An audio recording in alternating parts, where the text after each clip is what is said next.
abbaa kan ilmaa kan hafuura qulqulluu waaqa tokko. Amiin. Daawwattoota fi hordoftoota miidiyaa keenya miidiyaa OCN baga waqtii mul'achuu yookaan immoo zamana astaroo geechan isiniin jecha har'a immoo keessummaa biraa isinii qabadhee dhiyaadheera. Keessummaan keenya har'aa abbaa keenya hedduu kabajnuu fi jaalannu Maggaabee Sibaat yookaan immoo Sooraa Galataa Lubaa Abiyyiidha. Abiyyi Zallaqee ni beektu. Isaan wajjiniin dhimma waqtii astaroo yookaan immoo dhimma mul'achuu kanarratti waliin haasa'uudhaaf istuudiyoo keenyatti argamna.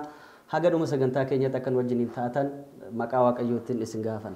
Egaa daawwattoota keenya abbaa keenya hedduu beektu. Faarsa isaaniitiinis yeroo hedduu ni beektu. Mee har'a immoo nu barsiisu. Mee luba keenya astaroo jechuun maalidha jechisaa? Keessa'uu amma waqtii kana mana amantaa keenya waqtii mul'achuu yookaan immoo astaroo jedhamee kabajama. Keessa'uu guyyaa dhalachuu gooftaa keenya Yesuus Kiristoositti yaadannurraa kaasee haga tsooma Nanaweetti ni yaadanna. Maalirraa ka'ee dhufe? Hiikan isaatis eessaa dhufe? Jechumtuyyuu immoo afaan kamirraadha kan burqe yookaan kan argame? Egaa carraan argadheef maqaa Waaqayyootiin isin galateeffadha. Marid akkuma beekamu ka jamanni kun yookiin waqtiin kun waqtii astaroo jedhama. Astaroo jechuun hiikni isaa mul'achuu jechuudha. Afaan Gi'iziiti afaanichi. Afaan Gi'iziitiin astaraaye gallaxa isa jedhu sana gara afaan Oromiffaatti gaafa jijjiirru astaroo jechuun mul'achuu jechuudha. Jechi isaa haala kanaanii waqtiin kunis akkuma jiruun waqtii astaroo jedhama. Isa kana immoo qulqulluu Yaareed Diggaa isaa keessatti baroota yookiin jamanoota waqtoota keessattuu naannoo Itoophiyaa keessatti kan jiru kana jechuudha. Ganni jira, bonni jira, afraasaan jira, akkasumas immoo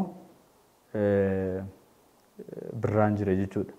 Waqtiiwwan afran kana addaan kukkutee innis zamana Yohaannis jedhetu kan jalqabu Bitsu'aanta Yohaannis kan jedhu duggaa isaatiin gaafa jalqabu duggaa gaafa bantu Bitsu'aanta Yohaannis kan jedhutu jira. Isa sana erga yeedaleessee booda yeedaloo isaa sana baraan baroota afranitti zamana Yohaannis jedheetoo erga jalqabe booda bakka afranitti qoodetoo saniin booda yeroowwan yookiin waqtiiwwanis akkasumatti addaan qoqqoodameera. Waqtiiwwan qoqqoodaman san keessaa ka inni tokko amma keessa jirru zamana astaroo jedhudha jechuudha. Duuba keenya zamana Nabiyaat, zamana Astamhiroo, zamana Noolaawii, zamana Birhaan kan jedhutu jira. Isaan kun hundi isaaniituyyuu oolmaa Waaqayyoon mucaa namaatiif dhala namaatiif kan raawwate kan itti ibsamuu fi kan itti yeedaleeffamudha. Manni kiristaanaa keenya immoo seera ishee keessatti tumatteetoo ishee qabdi jechuudha. Sir'aata beeta kiristaanaa isa jennu san keessatti qanunaa hojjettee qanunaa saniin kan kun raawwatamu. Na waqtii astaroo yookiin jamana astaroo jedhameeti kan beekamu jechuudha waqtiin kun. Egaa abbaa keenya akkuma isin jettan manni amantaa keenya baroota adda qooddee uummanni keenya akka itti fayyadamuuf nuu keecheerti. Baritti lakkoofnullee achirraa dhufe kana qofa osoo hin taane waqtiilee akkuma isin kaastan adda adda qooddeet kan itti fayyadamne isa keessaa waqtii mul'achuu yookaan immoo zamana astaroo keessa jira. Mee zaman astaroo yookaan immoo waqtii mul'achuu kun maalirraa ka'eeti kan kabajamuu jalqabe? Yoo kana jennu waqtii kana keessatti mul'achuu kan jedhamu kun maalinni sababni isaa? Maaltu mul'ate? Akkamiinis mul'ate waqtii kana keessa? Inni akkuma beekamu waqtii astaroo keessa kan jirru yookiin waqtii mul'achuu keessa kan jirru kanaaf kan bu'uura godhannu dudduuba deebineetoo waa'ee du'a Addaam ilaalla jechuudha. Bishaan burqaarraa yookiin qulqulluurraa dubbii hundeerraa jedhan abbootiin keenya. Sababii kanaaf kan ta'e sababii mul'achuu yookiin waqtii mul'achuu kanaaf sababii kan ta'e du'a Addaami. Addaam akkuma beekamu jannata keessa kan ture uumamee tochi keessatti kan akka taa'uu hundaa akka bituu hundaa akka inni gaggeessuudha kan muudame erga ajajni itti kenname Addaam ajaja san cabsee abboommii Waaqayyoo keessaa bahee kan inni ittiin jedhe dhiisee hin nyaatin kan jedhame muka balas sana erga nyaate booda duuti du'aa ittiin murtaa'ee jannata keessaa ari'amuu isaati. Jannata keessaa gaafa ari'amu Addaam baay'ee boohee dhiiga isaa lolaasee akkasumas kufee ka'ee rakkina guddaa keessa gidiraa guddaa keessa gaafa galu Waaqayyo kan uume sana gatuu hin barbaadu fedhii isaati miti waan ta'eef waadaa galee fira Addaamiif bu'ee durbeerraa dhaladheen si fayyisa jedhee waadaa galee fira. በሐሙስ ዕለት ወበመን ፈቃደ ዕለት ተወለድ እምወለተ ወለትከ ጉያ ሸኒፍ ወለካ waaqayyo biratti ugaan kumne tokko akka guyyaa tokkotti lakkaa'amedha faaruu daawit irratti guyyaan waaqayyo biratti guyyaan tokko nu biratti guyyaa kuma tokko jechuudha inna guyyaa shaniif walakkaatti gaafa jennu barri kuma shaniif dhibba shan gaafa raawwatamu jechuu isaati dhufeen durbee maariyaam irraa dhaladheen si fayyisa jedhee to waadaa galee fira waadaan suni kan raawwatamu maalidhaan hoo jenne raajii raajotaatu subaa'eetu ture subaa'ee jechuun isa torbee jennu sana abbootiin keenya lakkaa'anii bara kana keessa waadaa galeen nuuf dhalataa waadaa galee sana nuuf raawwata jedhanii baroota hin lakkaa'an ture baroonni suni gaafa lakkaa'aman subaa'eedhaan yookiin torbaniin lakkaa'amu torban tokko subaa'ee tokko isa jennu jechuudha subaa'ee tokko subaa'ee lama subaa'ee jechuun torba jechuudha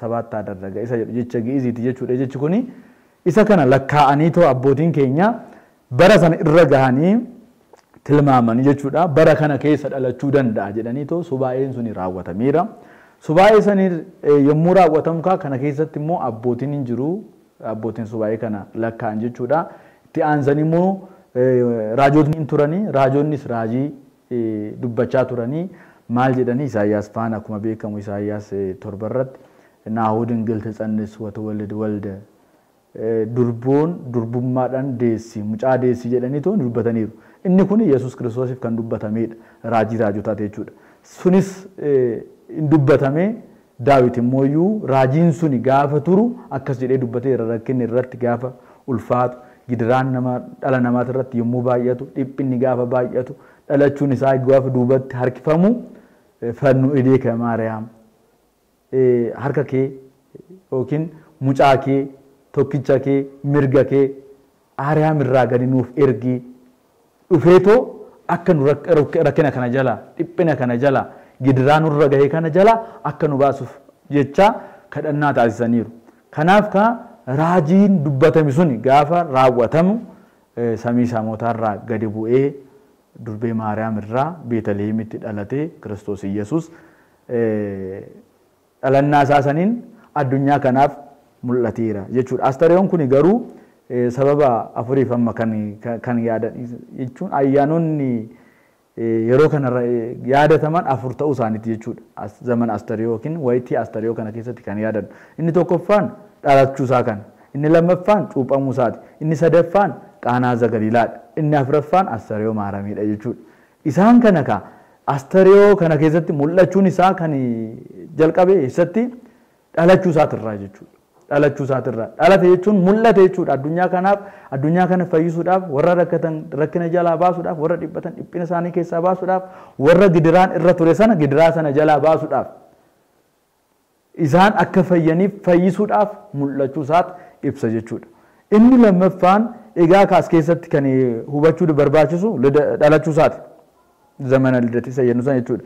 Dhalachuu isaa san keessatti waan gurguddaan raawwatameedha. Isaan keessaa wal lolanii kan turan samii fi lafti samii keessa kan jiraatan ergamoonni lafarra kan jiraatan dhalli namaa walakkaa isaanii yookiin gidduu isaanii wal lolii yookiin immoo walitti bu'iinsa guddaatu ture jechuudha. Nafni Waaqayyoo wajjin walitti bu'eera samii irratti kan jiru Waaqayyoodha. Waaqayyoo wajjin kan jiran ergamoota isaatiin walitti bu'eera jechuudha.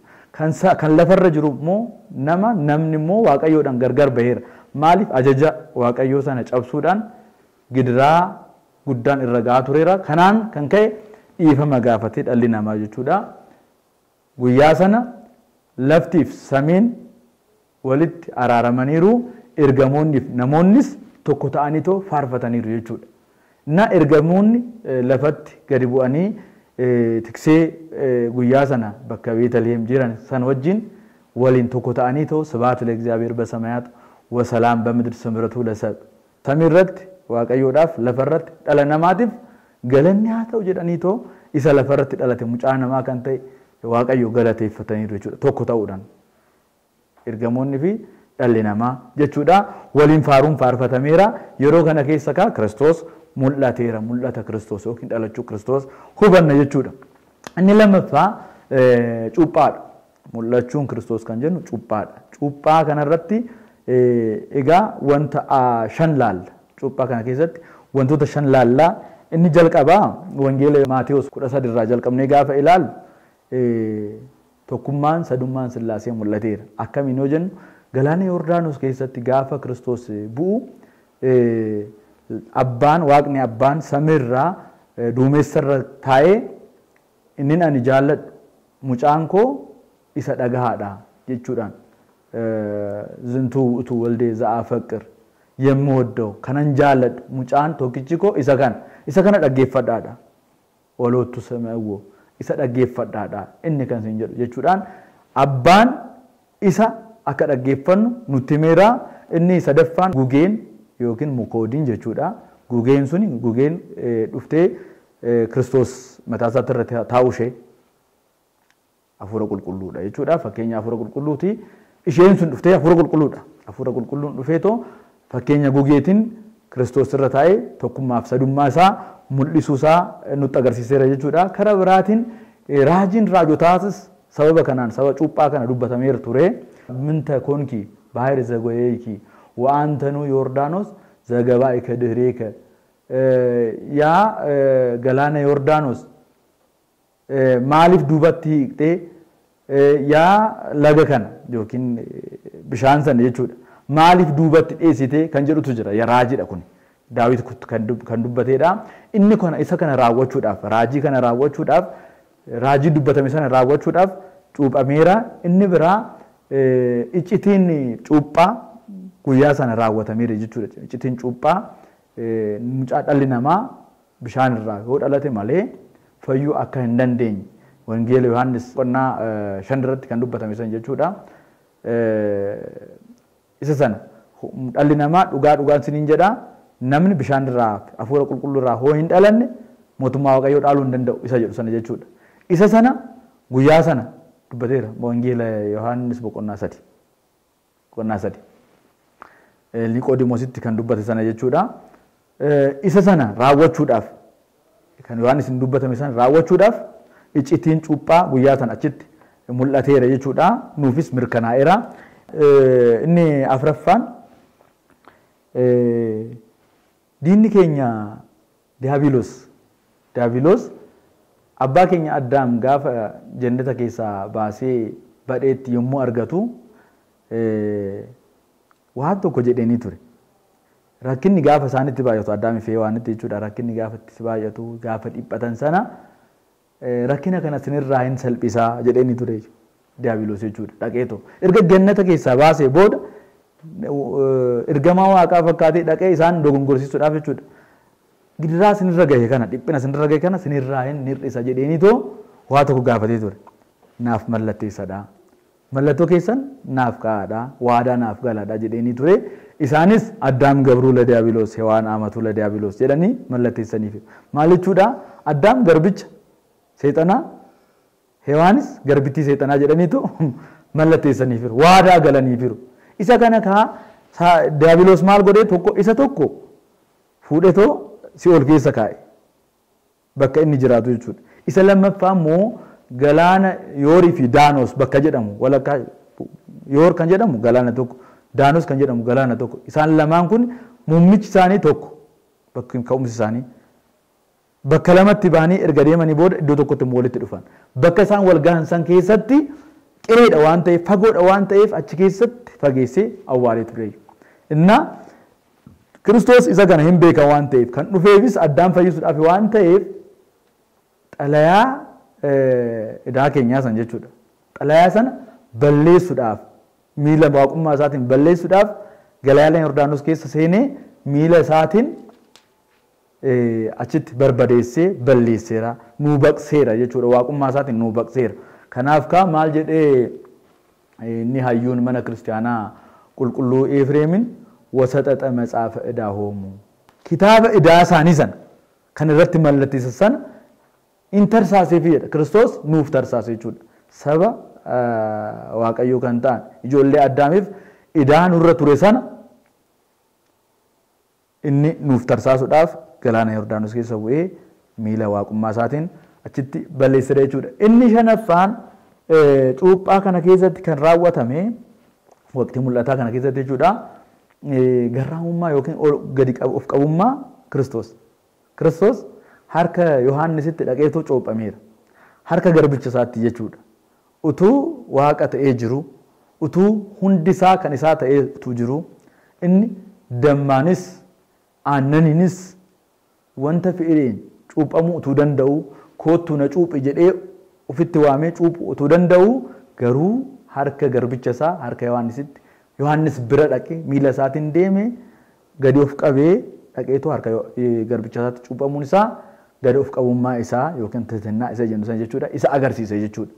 Inna Kiristoos wantoota kana cuuphaa isaatiin raawwateera. Kuni kaa Kiristoos ifuusaa nuuf ifuusaa waqtii ifaa ta'uusaa yookiin waqtii mul'ataa ta'uusaa mul'achuu isaatti nuuf ibsa jechuudha. Inni biraa waqtii kana keessa kaa ayyaanni sadaffaan Qaanaa Zagaliilaadha. Qaanaa Zagaliilaa Kiristoos mana Dookimaasitti argamee haadha isaa duuka bu'oota isaa waliin mana cidhaa keessatti argameera. Erga argamee booda immoo mana cidhaa sana keessatti maaltu ta'ee hir'inatu mul'ate. Namni cidha inni qopheeffata. Garuu cidha kana keessatti nu gahaadha. Cidha kana keessatti wanti qopheeffanne kun nu gahaadha. Warri waaman ammana kan qopheeffannes ammana jedhanii tilmaamanitti kan ta'an. Garuu utuu hin beekamin namni baay'atee daadhiin jalaa dhume.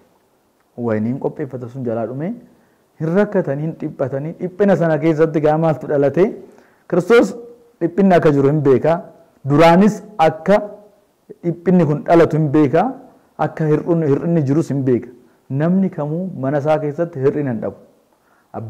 Amma fee qabeenya haa qabaatu amma fee guutummaadhaan hin jiraadha jedhee haa yaadu malee hir'ina jireenya keenya keessa hir'inni gaafni hin jiru. Garuu hir'ina keenya kan nuuf guutuu danda'u Waaqayyoodha. Ofii keenyaaf guutuu hin dandeenyu waan ta'eef jechuudha.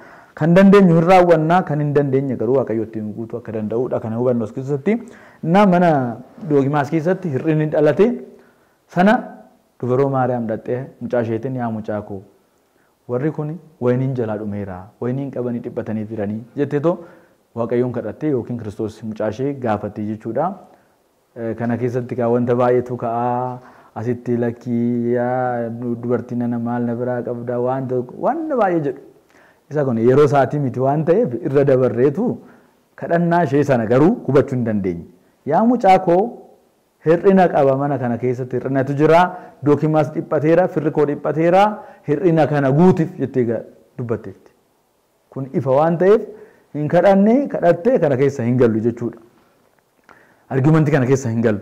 Garuu isheen dubbannaan inni maal jedheeni yaa dubartii nana si wajjin maaliin qabaa? Kana jechuun aadaa naannootti hubachiisa. Naannoo keenyatti rakkina ta'uu danda'a akkasitti dubbachuun.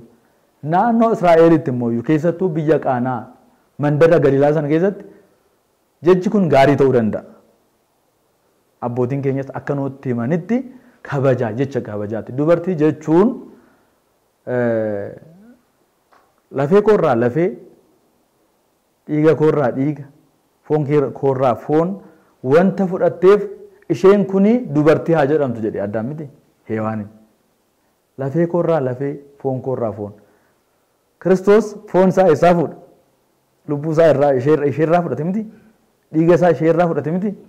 Ishee kana jechuudha jechuu isaati jedheen fudhadhaan. Abbootiin koos akkasitti natti himan waan ta'eef. Foon isaa foon isheeti. Dhiigni isaa dhiiga isheeti. Lubbuu isaas lubbuu isheeti. Kanaaf kanan inni irraa hirmaadhe jechuu isaati. Saniin booda garuu raawwateefira. Isheenis maal jettee wanta inni isiniin jedhu raawwadhaa. waan inni isiniin jedhu raawwadhaa jettee warra hojiirra jiran sanatti warra mana sanaatitti himtee isaanis okkotee sana yookiin immoo gaanii sana jechuudha qopheessanii qulqulleessanii dhiyeessanii bishaan qulqulluu itti guutaniiru. Garuu as keessatti iccitii baay'eetu jira. Isa sanatti deemuu hin barbaanne waan ta'eef yeroo isin walaa fudhata waan ta'eef yeroon koo ganaadha inni guddaan jechuudha. Gizee gana aldarrasan yeroon koo hin geenyedha. Inni itti du'eetoo wayinii isa dhugaa sana kan itti nuu kennu yeroon isaa hin geenye inni kan gadi ba'e Yihuudaan amma deebi'utti jechuudha. Yeroon koo hin geenye fooniif dhiiga koo kanan itti isin raawwadhu gizee gabiirra Egzaabeer Waaqayyo hojii yommuu itti hojjetu yeroo isaa qaba waan ta'eef yeroon sun hin geenye. Inni biraa garuu yeroo sana gaafa isheen dubbattu gaafa isaan dhiphatan sana wayiniin sun akkuma jiru hin dhumne hudduu jalatti gale malee inni sun keessaa qulqullaa'ee amma raawwatutti jechuusaati. Yeroo sana kaa Kiristoos meeshaa sana qopheessaa jedheen gaanii sana qopheessaa jedheeni gaaniin sun qophaa'ee bishaan itti guutaa jedheen bishaanuma itti guutan bishaan qulqulluu jechuudha. Daadhiin sun yookiin wayiniin sun hin turre jechuudha. Inni duraanii sun hin turre jechuudha. Bishaan amma waraabatii liqa mirfaaq yookiin immoo kana gaggeessaa cidha sanaa isaaf kennaa bulchaa jechuudhaan itti fakkaate. Bulchaa jedhama naannoo keenyatti kan cidha kana bulchu jedhama malee abbaa manaatii miti. Isa sanaaf kan daadhii qammasee ta'u kuni gaariidha kana laadhaa kuni akkasan jedhuuf jechuudha. Isa sana fuudhanii itti kennanii gaafa dhandhamatee ta'u ilaalu kan duraan isin caala. Maalidha qulqulluu Yaareed xiimoo ankara liqa mirfaaq barakata za'amlaak gabre. Wayinii sana dhandhamatee ta'u ilaalee raajii Waaqayyo raawwates baay'ee raajeffate jedha. Inna raajii sana gaafa sana jalqabe jechuudha. Raajii Waaqayyo jechuun Kiristoos guyyaa sana raajii raawwate. Raajii guyyaa sana raawwate sana isa jalqabaatu jechuudha. Sanii booda kaa du'aa hin kaasee, sanii booda Al'aazaar fa'aa kaasee, warra du'an du'a keessaa baasee, warra rakkatan rakkina keessaa baasee, isa dhibaman isaan fayyisee wanta hedduu raawwate seenaa guddaa yookiin raajii guddaa raawwateera jechuudha. Wantoota kanatu raawwatame kan. Kanaaf mul'ata bara Kiristoos itti mul'ate. Saniin dura garuu Kiristoos erga mikuraabitti ayyaana Faasikaa kabajuudhaaf waggaa sadaffaa isaatti wajjin deemeen saniin booda hin barreeffamne kitaaba qulqulluu keessatti eessa dhaqe.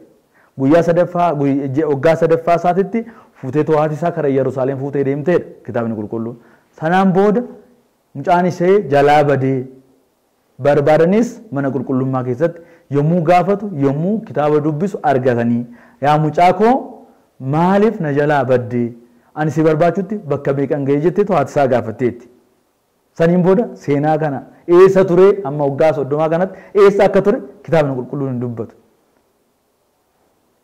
Garuu waggaa 30ffaa isaatitti cuuphamuu isaatiin dhalachuu isaatiin akkuma mul'ate cuuphamuu isaatiin mul'ateera. Cuuphamuu isaatiin mul'ateera. Mul'achuun kanarratti jechuudha. Qaanaa Galiilaattis mul'ate, cuuphaa irrattis mul'ate, gaafa dhalachuu isaattis mul'ateera jechuudha. Ayyaanni mul'ata kana fakkaata jechuudha. Egaa nu isin kaastan irratti waa xiqqoo akka dabaltanii ifa nu gootaniif jecha wangeeluma Yohaannis boqonnaa 2:1 irratti guyyaa sadaffaatti immoo kutaa biyya Galiilaa mandara Qaanaatti cidhi tokko ture. Haati Yesuusis giifti Maariyaam achi turteera. Guyyaa sadaffaa jechuun kun maalidha? Gaafiin kiyya kan jalqabaa kan itti aane immoo keessawuu hawaasa keenya irratti namoonni baay'een akka beeknu ayyaana kana yoo kabajnu guyyaa ayyaana giifti keenya dubroo Maariyaamii wal qabsiisnee kabajna. Astariyoo Maariyaam jedhu waqtii jechuudha. Astariyoo Maariyaamiin kun maalidha? Mii maaltu ta'e asirratti? Guyyaa sadaffaa jedha. Dhuguma guyyaa sadaffaadha. Maalinni duratti akkuma kaasne abbootiin keenya qanonaa hojjetaniiru. Qanonaan kun immoo waqtilee walirraa fagoo jiran sana walitti fiduudha. Isa keessaa tokko isa kana. Gooftaan keenya Yesuus Kiristoos cuuphameetoo hin oolle hin bulle karaa gadaama Qorontoos kan deeme. Erga gadaama Qorontoos deeme guyyaa 40 fi halkan 40 erga raawwatameen booda kaa gaafa guraandhala 23 inni kan gadaama Qorontos keessaa bahe. Egaa ka qanunaa abbootiin keenya hojjetan san keessatti guraan dhala 23 kan ayyaanni kun raawwatame jechuudha. Inni amajjii 11 cuuphamee hin oolle hin bulle karaa gadaama Qorontos kan deeme sanan booda gadaama Qorontosiif kan deebi'e guraan dhala 20 21 22 23 Qaanaa Zagaliilaa guyyaa sadaffaa jechuun isheedha. Erga gadaama Qorontos as deebi'e guyyaa sadaffaa isaatiitti kan cinii kun raawwatame jechuudha. Qaanaa Zagaliilaatti cinii kun kan raawwatame guyyaa sadaffaa isaatiitti jechuudha. Isa kana jechuun kitaaba keenya isa andimtaa jedhu san irratti sirriitti ilaaluu hin danda'ama. Namoonni tokko tokko akkasumaan ka'anii kun ees maal inni jennee utuu gaafanne gaafii kanaaf deebiin qaban. Kitaabota isaan awwaalidda isa jennu kun jechuudha. Isaan baay'een seenaa akkanaa kana qaban. Eessaa dhuftee asii dhuftee isaa jechuudha. Kana sirriitti hubachuudhaaf kitaabolee adda addaa dubbisuun barbaachisaadha. Andimtaa dubbisuun barbaachisaadha. Hayimaanota aboo isa jennu amantaa abbootii isa jennu sana dubbisuun barbaachisaadha. Liqaawunti jedhna akka mana amantaa keenyatti matsaafa liqaawunti jedhama. Hayimaanota aboo inni jennu kuni kitaaba abbootii hayyootii mana kiristaanaa jechuudha. Warreen kana gaafa dubbisnu wanta hedduu argachuu dandeenya jechuudha. Qaanaa Zagaliilaan kan raawwatame erga inni gadaama Qorontos keessaa deebi'e guyyaa sadaffaa gaafa amajjii gaafa guraan dhala 23 jechuudha. Ayyaana kana walitti kan fidan abbootiin keenya qanunaa hojjetan saniin. Ayyaanni bishaanii ayyaana bishaaniitiin walitti haa dhufu jechuudhaan Qaanaan Zagaliilaan bishaan karaa daadhiitti jijjiiree karaa wayiniitti jijjiiree Kiristoos kan raajii itti raawwateedha waan ta'eef ayyaana cuuphaa san wajjin walitti hoo kabajne gaarii ta'a jechuudhaan abbootiin keenya qanunaa isaaniitiin walitti fidaniitoo gaafa lammaffaa cuuphaadhaan barii akka ayyaaneffannu yookiin immoo akka kabajannu kan taasisan abbootii keenya jechuudha. Egaa kana wajjin wal qabatee Aastariyoo Maaramii hin jirtiidha. Dhuguma duratti jenneerra kaafneerra jalqaba irratti ayyaanota waqtii kana keessa kan kabajaman ayyaanota afuri. Waqtiitu walitti isaan fide. Waqtii kanatu walitti isaan fide malee dhalachuun isaa kan raawwatame waggaa 30 dura. Kan cuuphames waggaa 30 booda. Qaanaa Zagaliilaanis kan raawwatame guyyaa 40 booda. Isaan kana walitti waqtiitu isaan fide Aastariyoo Maaramiinis akkasi. Egaa Aastariyoo Maaramii gaafa kaasnu waa'ee haadha keenya dubaroo Maariyaam giiftii keenya hin kaafna. Isheen kun egaa haadha Waaqaatiin beekama. Haadha Yesuus Kiristoos kan mul'ates isa kan irratti mul'ates ishiidha. Bultoo isaa kan taate ishiidha. Ishiirra bulee ishiirra dhalateeti kan nuuf mul'ate jechuudha. Egaa biyya kanarratti yookiin lafa kanarratti dubroo Maariyaam dhalattee waggaa 64 jiraateerti. Lafa kanarratti jechuudha. Sanaan booda guyyaa sanbata guddaa jennan biratti guyyaa dilbataa jechuudha. Waggaa 40 isheetti ji'a amajjii guyyaa sanbataa yookiin sanbata guddaa amajjii 21 boqachuu ishiiti kitaaba irratti kan hubanne yookiin seenaa abbootiin keenya barreessan irratti kan hubanne boqachuu ishiiti. Boqachuu ishee kana keessatti gooftaan keenya fayyisaa keenya Yesuus Kiristoos gaafa isheen boqatu sana samiirraa gadi bu'ee ergamoota isaa of duuba qabatee duuka bu'oota isaa kan warra du'anis kan jiranis lafarra kan jiranis abbootii ishee kan raajii keessa turan kan akka Daawit fa'aa baganaa qabatanii akka Izraa fa'aa masenqoo qabatanii dubroo Maariyaam boqonnaa isheeti waan ta'eef lubbuu ishee foon ishee irraa adda baasuudhaaf kan dhufan waan ta'eef gooftaan keenya kan dhufe kanaaf isa duuba dhufanii haadha keenya dubroo Maariyaamidhaan gooftaan keenya fayyisaa keenya Yesuus Kiristoos yaa haadha koo yaa harmee koo ergamoota koo qabadhee duuka bu'oota koo qabadhee abbootii koo qabadhee kanan dhufe guyyaa har'aa lafa kanarraa iddoo dadhabbinaa kanarraa iddoo gidiraan itti baay'atu kanarraa akka si fudhadhuufan dhufe lubbuu kee fudhachuufan dhufe jennaan akkamitti waggaa 3 harma koo si hoosisee si guddisee ani haadha waaqayyoo durbummaadhaan kanan dahe ta'ee otoo hin jiru akkamittan du'a kan jettu haati keenya dubroo Maariyaam mucaa ishee fayyisaa keenya Yesuus Kiristoos hin gaafatte. Gaaffii kana keessatti wanta hedduu hubachuu dandeenya garuu kan nuuf har'aaf nu fayyadu maalinni duuti namiifuyyuu akka hin hafnedha. Duuti namiifuyyuu akka hin hafnedha. Kan waaqayyoo filatee too akkasumatti isaan jiraachisee hin jira. Innis haadha isaati waan ta'eef akkasumatti foonuma ishee wajjin fudhachuu hin danda'a ture. Namoonnis otoo hin argin akkasumatti fudhachuu hin danda'a ture. Waaqayyoodha kan hin danda'amne hin jiru waan ta'eef jechuudha. Hunduu isaaf hin danda'ama waan ta'eef jechuudha. Garuu haadha isaa saniin akka namoota kamiituu du'uu akka qabdu itti erga himee booda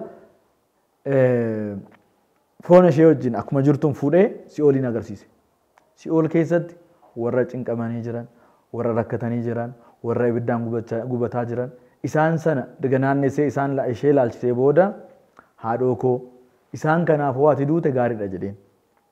Isheenis isaan kana maqaa kootiif hoo naaf maarta ta'e hoo naaf dhiifama taasiftaaf ta'e nan du'a tokko miti al torballee du'uu nan danda'a jetteen. Yeroo sana foon isheetirraa lubbuu ishee adda baasee ergamoota isaa wajjin faarfachaa abbootii isaanii abbootii ishee kan akka Daawit kan akka Izraafaa masanqoodhaan baganaadhaan kabaroodhaan faaruudhaan jechuudha karaa samiitti ol fudhatanii bahanii yeroo sana duuka bu'oonni gooftaa warri lafarra jiran warri lubbuudhaan jiran haadha isaanii haadha waaqa isaanii dubroo Maariyaam foon ishee awwaaluudhaaf karaa Geetsemaan yommuu fudhachaa deeman kaleessa jedhan warri Ayihudootaa kaleessa mucaan ishee du'ee ka'ee olis ba'ee jedhaniitoo nu goyyoomsaa turanii har'as immoo haati isaa gaafa duutee kaatee ol baate jedhaniitoo nu rakkisanii kanaafuu foon ishee kana haa gubnu ibiddaan haa gubnu jedhaniitoo dubbatan jechuudha. Yeroo kana isaan keessaa kan humna qabu Taawufaaniyaa nama jedhamu namna humna qabeessa jechuudha. Kan irree guddaa qabu kan humna guddaa qabu isaan keessaa filataniitti erganii innis siree sana gadi qabeetoo foon dubroo Maariyaam giftii keenyaa lafaan dha'ee gubuudhaaf gaafa jedhu ergamaan waaqayyoo seefisaatiin harka isaa achumatti siree sana irratti hambiseera jechuudha. Yommuu sana ergamaan waaqayyoo Yohaannis waliin foon giftii keenya dubroo Maariyaam karaa samiitti ol fudhatee baheera jechuudha. Foon ishee saniin booda jannat keessa teechiseera. Isa Hiyoot bakka jettu muka sana muka isa Hiyoot yookiin muka jireenyaa jala teechiseera jechuudha. Duuka bu'oonni gooftaa keenya Yesuus Kiristoos foon Maariyaam awwaaluudhaaf warri deeman suni baay'ee rifatanii hinna'anii hundi isaanii walitti qabamanii gaddaa turan. Yohaannis achi erga gahee booda deebi'ee yommuu dhufu akkam gootee eessan dhaqxe foon dubroo Maariyaam jedhaniitoo gaafannaan ishee jannata keessa isa Hiyoot jala muka isa Hiyoot jedhamu jala foon ishee achitti gooftaan keenya achitti teechiseera.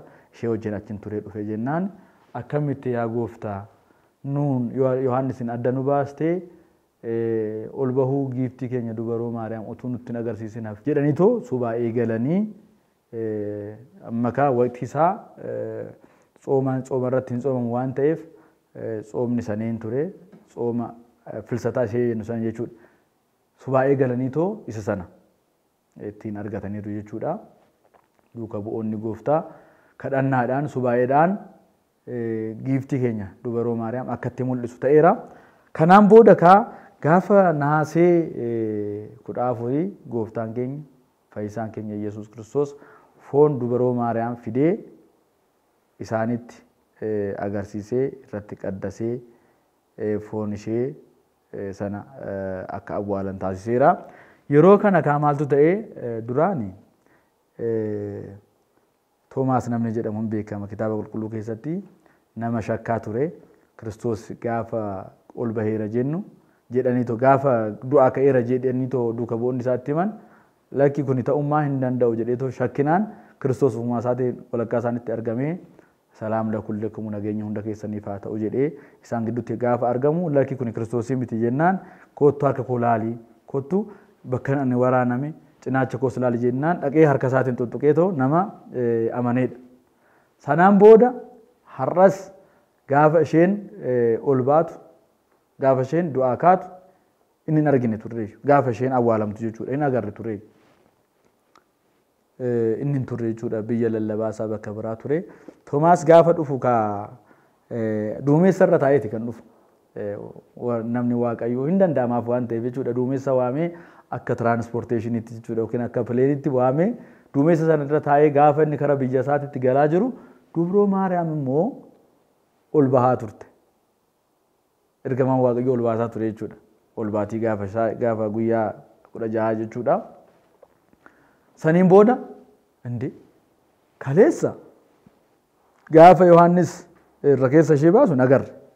Gaafa Kiristoos ol bahu ani nagarre.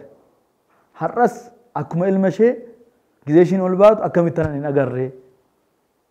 Abbootiin koo hiriyoonni koo duuka bu'oonni gaafa argan ani hundumarraa addamaafan bahee jedhee baay'ee gaddee wafaqada hida qamdammanaahu duumessa sanarraa gadi kufuudhaaf yaadee jedhe. Saniin booda dubroo Maariyaam harka ishee jala aftee qabdee kan ittiin gannasdu magnazii isa jedhamu sana jechuudha. Saban jedhama afaan Gi'iziitiin. Sabanii sana yookiin huccuu ittiin kafaname sana jechuudha. Fuutee itti kennitee isa sana har'a abbootiin keenya luboonni yookiin phaaphaasonni masqalii irratti kan godhatan jechuudha. Saban jedhama.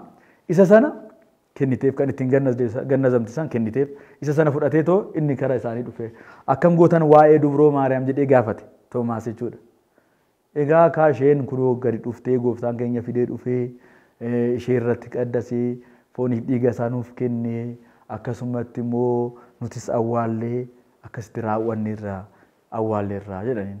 Seerumaan awwaallee jedhanii totti himan. Mee hin soobdan ammas hin taane dubbiin kun kaleessa gaafa Yesuus Kiristoos ka'eera naan hin jenne sin har'as immoo kanatu raawwatame jedhee too shakkii isaa kan duraan isan itti fufe jechuudha. Ammas maal jedhe qulqulluu Phexros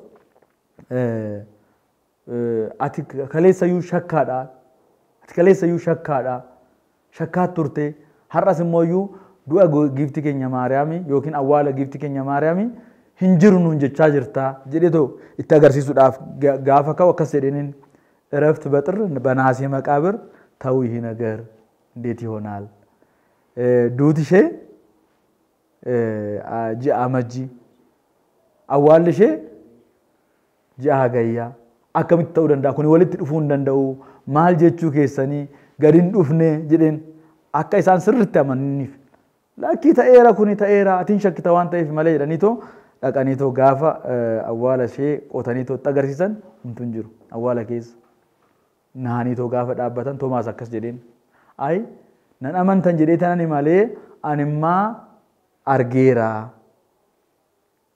gaafan ani biyya kooti biyya lallabaa kooti garanatti dhufaa jiru duumessaanan dhufaa ture ishee mooyyuu achittan argee kunoo sabanii ishee naaf kennite jedhee ishee sana sabanee sana ka addaan qoqqoodatanii too qabataniiru jechuudha akka eebbatti jechuudha. Egaa ka Astariyoo kana walitti fide malee seenaatu guyyaatu yookiin waqtiitu walitti fide malee Astariyoo Maariyaamii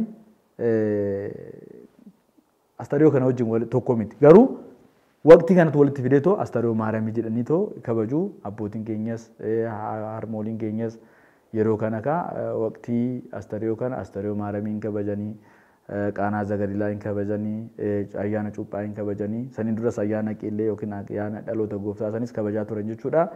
Walumaa galatti kaa waqtiin kun waqtii Astariyooti yookiin waqtii mul'ataati. Mul'achuun isaa haadha isaati irratti durbee Maariyaam irratti raajii raawwachuudhaan haala kanaan jechuudha haaluma amma seenessaa turretti.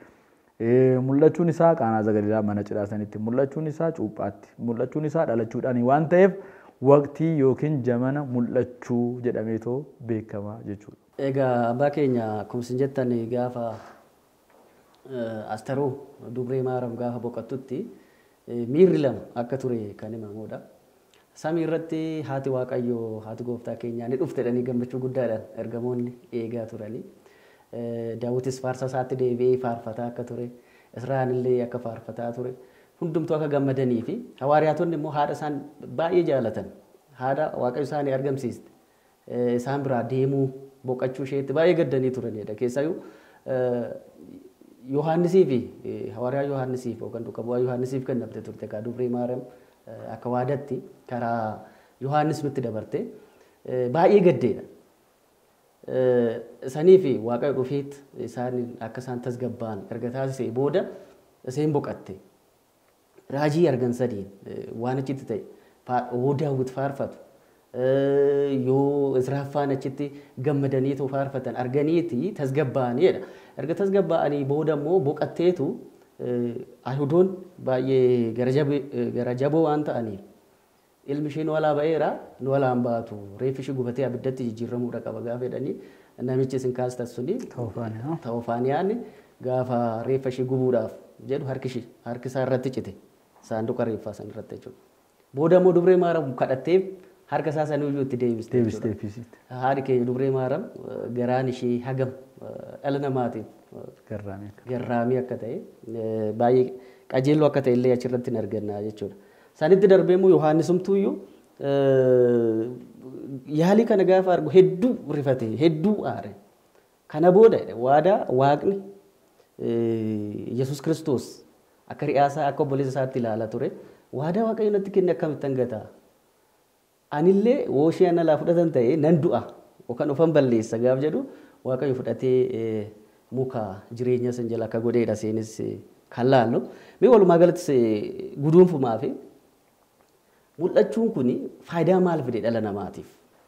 Inni guddaan faayidaan mul'achuu kana dhala namaatiif fayyuudhaaf. Akkuma duratti kaasne jalqaba irratti raajii raajotaatu ture miti. Raajii raajotaa san keessatti adananni obaa lahan immaa ibisu jedhanii gaafataniiru raajonni jechuudha. Keessattuu Daawit faaruusaa keessatti raajii guddaadha kan dubbachaa ture, kadhannaa guddaadha kan adeemsisaa ture. Rakkina bara sana keessa dabarsan kaakaasaa adananni obaa lahan immaa ibisu bishaan guddaa yookiin dambalii guddaa kana jalaa maaloo nu baasi yaa gooftaa maaloo nu baasi rakkina bara kana keessa jiru jechuudha. Dambalii bishaanii utuu hin taane dambalii rakkinaati. Bishaan jedhee tokko kan dubbate sun rakkina jechuudha. Gidiraa bara sana jira cubbuu baay'ate sana jechuudha. Cubbuun bara sana keessatti raawwatamaa ture. Waaqayyo biratti dhala namaa biratti baay'ee jibbamaa kan ta'e uummata Sodoom fi Gamoraaf illee gaafa ilaalu kan ibiddaan dhabaman uummata bara Nohii gaafa ilaalu kan bishaan ibidda qabuun kan badan bishaan badiinsatiin kan badan cubbuu guddaa raawwannaan cubbuun suni baay'atee dhalli namaa dhala namaatiif yaaduu dhiisee dhiphina guddaa keessa namni dhalli namaa galee ture. Saniin booda immoo raajonni ka'anii barsiisonni hedduun abbootiin hedduun ka'anii gaafa barsiisaa turan gaafa raajii dubbachaa turan raajiin isaanii suni kadhannaan isaanii suni aarsaan isaan kaffalaa turan suni baasaa turan suni kan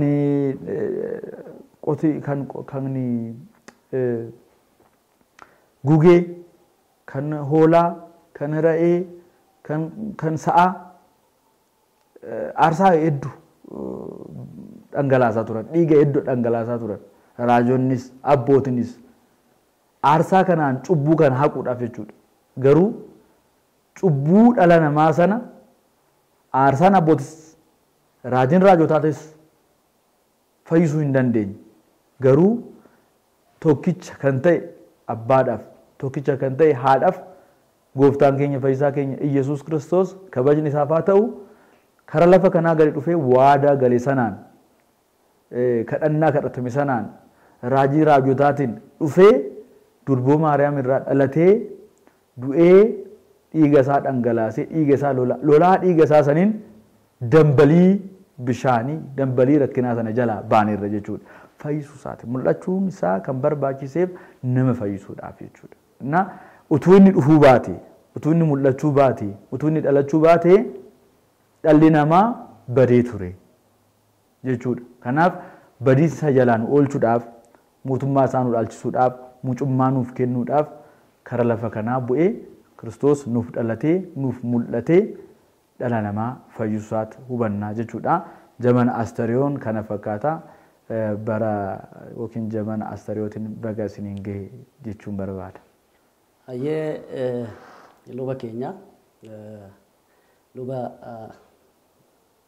Abiyyi Zallaqee hedduu galateeffannaa waa hedduu nutti himanii keessawuu Astariyoo keessatti dhalachuun gooftaa keenya Yesuus Kiristoos cuuphamuun gooftaa keenya Yesuus Kiristoos osoo hin jiru ta'ee kadhannoo raajotaatiin boo'icha abbootii darbaniitiin fayyuu akka hin dandeenye nu barsiistaniirtu. Kanattis dabalee immoo dhalachuu gooftaa Yesuus Kiristoosiin Ortodoksiin yookaan immoo Tawaahidoon akka hundeeffame cuuphamuu isaatiin immoo icciitiin Sillaasee Sillaasummaa ifatti kan itti agarre kana qofa osoo hin taane ilmi namaa bishaan irraa dhalatu malee ilma waaqaa ta'uu akka hin dandeenye icciitii cuuphallee kan irratti barre ta'uu nutti himtaniirtu. Egaa abbaa keenyaa yeroo keessanirraa yeroo kana nuuf kennitanii barnoota hedduu nuuf kennitaniif hedduu sin galateeffannaa. OCN illee hedduu sin galateeffachuu qofa osoo hin taane gara fuulduraatti illee barnoota biroo akka nuuf kennitan ni abdanna. Qophii har'aatiif yeroo keessaniif waan wajjin jirtaniif hedduu galatoomaa isiniin jira. Daawwattoota miidiyaa keenya OCN sagantaan keenya har'aa kana fakkaata. Sagantaaleen OCN kan biroo hedduu waan jiraniif sagantaalee hafa wajjiniin haga dhumaatti akka isa wajjin turtan isin gaafachaa ani sagantaa kiyyaa qeessis wajjin qabadhe asuma irrattiin xumuree nagaan tura.